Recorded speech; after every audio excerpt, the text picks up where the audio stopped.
நற்செய்தி போதிக்க செல்கின்ற பொழுது, ஆண்டவர் இயேசுவை பற்றி அறிவிக்கச் செல்கின்ற பொழுது அவர்கள் எப்படிப்பட்டவர்களாக இருக்க வேண்டும், எப்படி பேச வேண்டும், எப்படி பழக வேண்டும் என்பதை ஆண்டவர் இன்றைய நற்செய்தி வழியாக அறிவுரையாக கூறுகிறார்.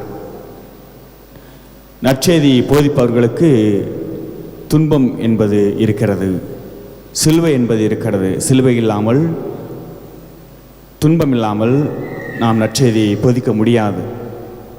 இன்னல்கள் இடையூறுகள் வந்தாலும், துன்பம் வந்தாலும், துயரங்கள் வந்தாலும், நம்மை இகழ்ந்து பலர் பேசினாலும் ஆண்டவரின் பொருட்டு நாம் அவற்றெல்லாம் தாங்கிக் கொள்கின்ற பொழுது, நற்செய்தியை பறைசாற்றுகின்ற பொழுது நாம் ஆண்டவருக்கு சான்று பகர்கின்றோம். நமக்கு வருகின்ற சவால்களை எப்படி எதிர்கொள்வது என்று சிந்தித்தால், நற்செய்தி போதிப்பவர்கள் நாம் அனைவருமே கடவுளோடு ஜெபத்தின் வழியாக இணைந்திருக்கின்ற பொழுது, கடவுளுடைய ஆவியார் நாம் எப்படி பேச வேண்டும், எப்படி பழக வேண்டும், எப்படி இருக்க வேண்டும் என்று சொல்லி அவரே நமக்கு கற்றுக் கொடுப்பார், நமக்கு உணர்த்துவார்.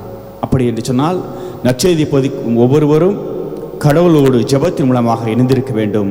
நாம் எல்லாம் எப்படிப்பட்டவர்களாக இருக்கிறோம், ஜெபத்தின் மூலம் கடவுளோடு இணைந்திருக்கின்றோமா என்று சிந்தித்து பார்த்து கடவுளுடைய அழைப்பின் மேன்மையை உணர்ந்தவர்களாக வாழ அந்த திருப்பலியிலே மன்றாடுவோம்.